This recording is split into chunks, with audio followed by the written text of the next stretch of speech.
Sobrang takot ng Chinang magkagera sa West Philippine Sea o sa may Taiwan. Yun. Nakikiusap na ang mga Chinese ngayon.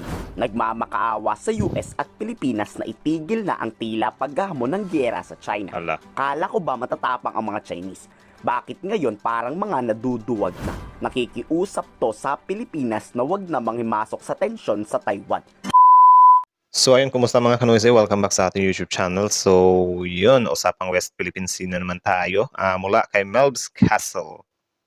Ang pamagat nito, natakot na ang China na duduwag baka bombahin ng US. Iyak ang Chinese sa balitang ito. Takot eh. Tawa ko sa title.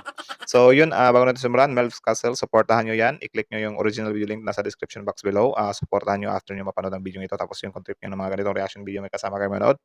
Siyempre, wag niyo na rin kalimutan i-subscribe yung YouTube channel natin, Filipinoisy. So, yun lang naman. Excited na akong panoorin to kasama kayo. So, di na ito patatagalin pa. Again, ang title nito, natakot na ang China na duduwag baka bombahin ng US. Iyak ang Chinese sa balitang ito. Let's start. Sobrang takot ng Chinang magkagera sa West Philippine Sea o sa may Taiwan. Yun. Nakikiusap na ang mga Chinese ngayon.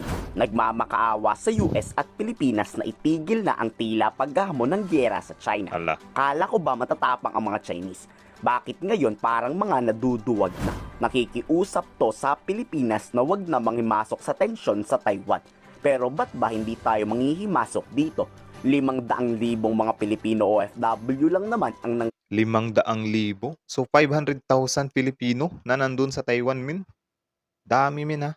So, yun, need din talaga nating protektahan yun kasi tao din naman natin yun, di ba? Or mga kababayans natin. doon. Tapos pag binomba ng China ang Taiwan, hahayaan na lang ba natin ang ating mga kababayan? Yun. Kaya kung magkagera man sa Taiwan, 100% sasali ang Pilipinas sa digmaan. Grabe. Si mismong Pangulong Marcos na mismo ang nag-anunsyo nito dahil ito sa patindi-tinding tensyon sa Taiwan ngayon.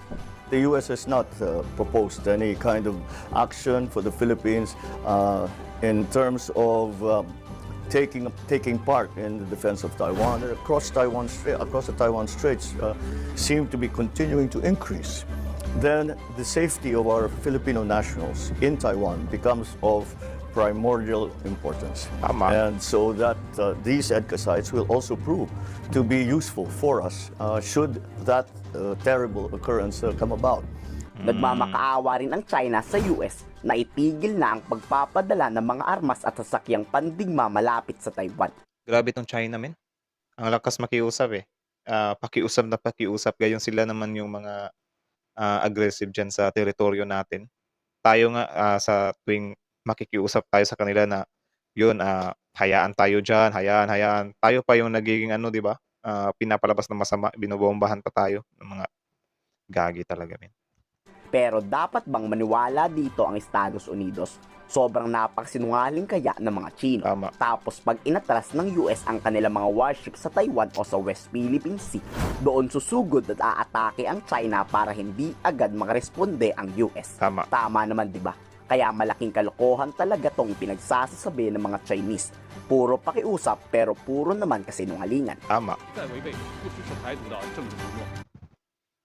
The US side has again and again violated its commitment of not supporting Taiwan independence separatist. Galit pa itong mga taong to, men. Ministry of National Defense China. Bigwasan ko kayo. Galit. Grabe. Napakaano nila, men. Gaslighter sila, men. Sila yung nagpapalabas na sila yung kawawa. Muntanga. 屡屡打台湾牌，干涉中国内政，甚至发出台湾陆 scar 台以武拒统的错误信号。美方这些恶劣行径严重损害 The heinous US acts have seriously harmed China's national sovereignty and security. So, okay, gamitin natin yung word nyo, men. Yung US, palitan natin ng China. Pwede namin gamitin yun sa inyo, men. Tingnan nyo. The heinous China acts have seriously harmed Philippine national sovereignty and security. So, yun. Ano sa feeling? Tatanggapin nyo ba yan? Di ba hindi rin? So, di rin dapat tanggapin ng US yan, men. Wala na.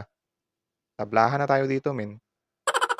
Gigil talaga ako, men. 中国国家主权安全，严重威胁台海和平稳定，对中美两国两军关系 Major 带来 strategies 重大战略风险。Bahala kayo dyan. 向台独分裂势力 Ito rin China, galit na galit pero ayaw namang palagan yung US eh. Palagan nyo na. Pinapalagan nyo kami lang naman eh. Taiwan, Philippines, yung mga maliliit na bansa. Mga coups talaga. 发出严重后信号。中方对此表示，方停止 Jesus 售台武器和美台军事联系，不要在台湾问题上一错再错。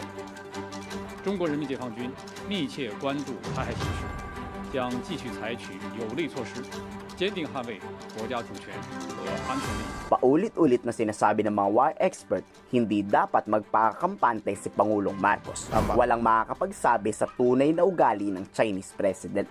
Baka mamaya bait-baitan yan, pero bubombahin ng Pilipinas niyan dahil kaalyado natin ang US.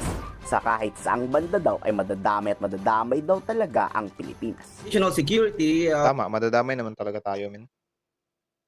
we don't want any instabilities in the Taiwan Strait because that would have great impact on Philippine security. We are hosting American military facilities, and if the United States decides to use these military facilities to act in any military contingencies in Taiwan, then surely the Philippines will be a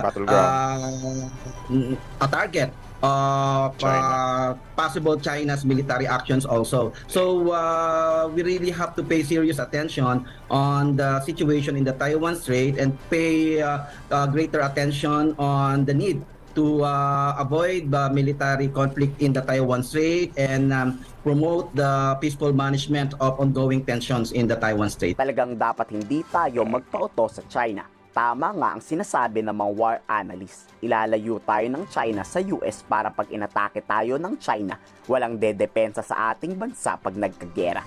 E di bye-bye na Pilipinas. Kayo sa tingin nyo, igomento sa baba ang inyong salobi.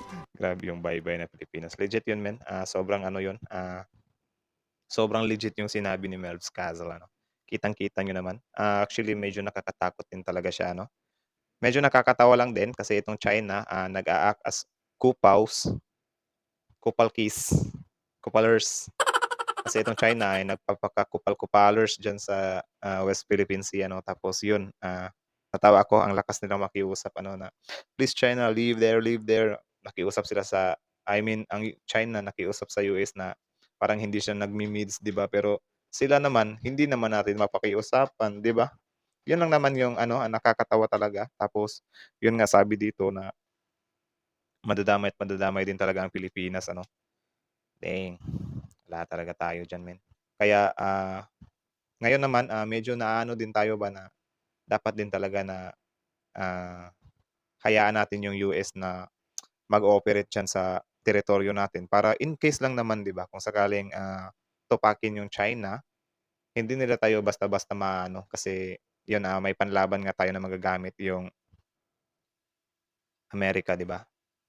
Kasi yun nga, sabi ni Melvs Castle na kapag strategy daw ng China na ilayo tayo sa Amerika para kung sakaling willing na or go na sila na girahin tayo ay walang magiging hadlang. Like, goodbye Philippines din talaga.